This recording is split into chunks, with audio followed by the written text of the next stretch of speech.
In central Queensland, the latest in phones and tech was sold at 6 leading-edge telecom stores. This is the old leading edge store where I used to work. We were a licensed Telstra franchise. We sold mobile phones, mobile broadband devices, tablets, internet plans. I liked the customer interaction. Kirsten Stanley was in her early 20s and being trained up to become a manager at the Gladstone store, or so she thought.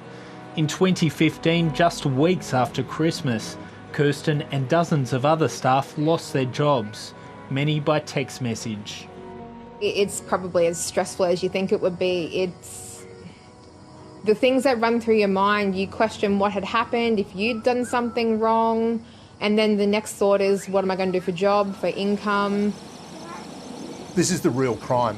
You've got people who put their own livelihoods on the line in terms of going to work at these places or acting as creditors, keeping these businesses going. And all the time, the directors and their dodgy facilitators are putting together plans to take money from these people.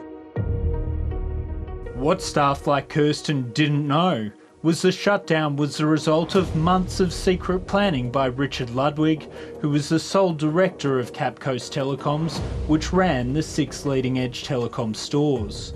With the help of 2 pre-insolvency advisors, Ludwig arranged to illegally smuggle more than $740,000 out of Capcoast Telecoms before the company went into liquidation. The scheme itself was very blatant.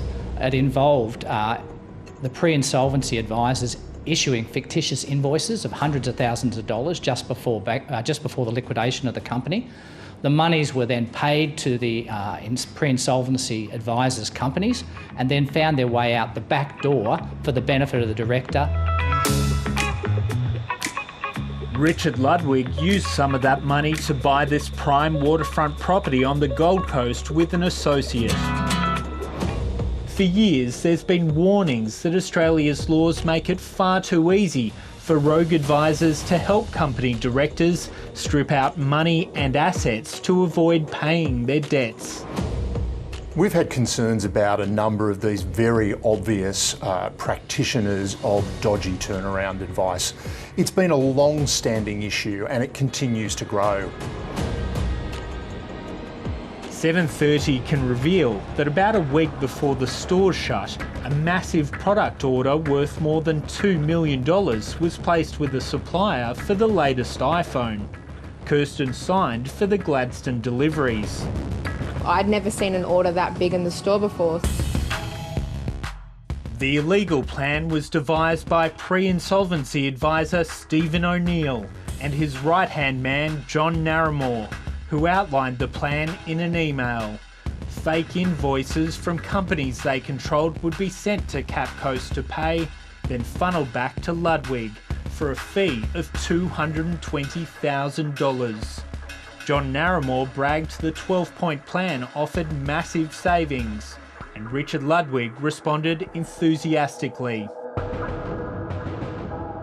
It was like a mud map to corrupt insolvency. They were going to divest the company of its assets, pay mortgages, leave creditors standing, order extra stock knowing they would try and sell the stock for cash in the last days before liquidation, take as much cash out of the company as possible. The advisor's plan was very familiar to insolvency lawyer Michael Hayter, who has spent years pursuing Stephen O'Neill after the collapse of other companies. O'Neill is the figurehead of his insolvency advice practice. If you look at their letterhead, they hold themselves out as having offices in New South Wales, Victoria, Queensland, Western Australia, so he's not a small-timer. 7:30 confronted Stephen O'Neill more than 4 years ago over his alleged role in helping another company, Global Contracting, transfer out $1.6 million to avoid paying creditors. I'm not interested in talking to you. I want to talk to you about Global Contracting. I'm not interested. A lot of people lost a lot of money, Steve. Well, it's rather disappointing. I think the boys here are sweat dripping off their brow, and we're all struggling to break even at the end of it. Perfect. Michael Harrington's welding business lost $35,000 in that collapse. Without that coming in, we got to dig deeper or find some other resources, whether we borrow the money or extend our overdraft to cover such a loss. But Stephen O'Neill became unstuck when the liquidator for Cap Coast Telecoms became suspicious, later uncovering the illegal plan.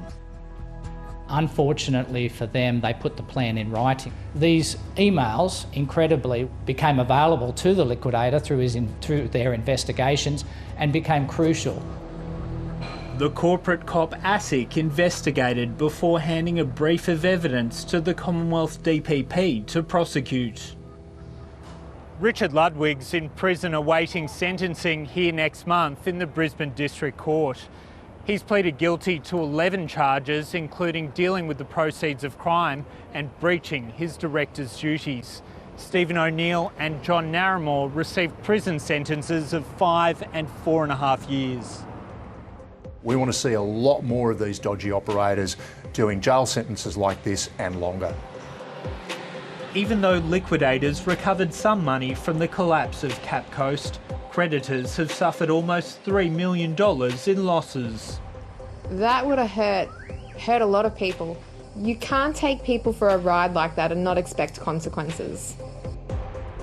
Richard Ludwig declined to comment ahead of sentencing. Those who watch pre-insolvency advisors closely are urging regulators to police the space aggressively, with more company collapses predicted as the country moves out of COVID restrictions. You can be assured it's only the tip of the iceberg. Picking off one or two low-hanging fruit isn't enough. There has to be really aggressive enforcement in this space.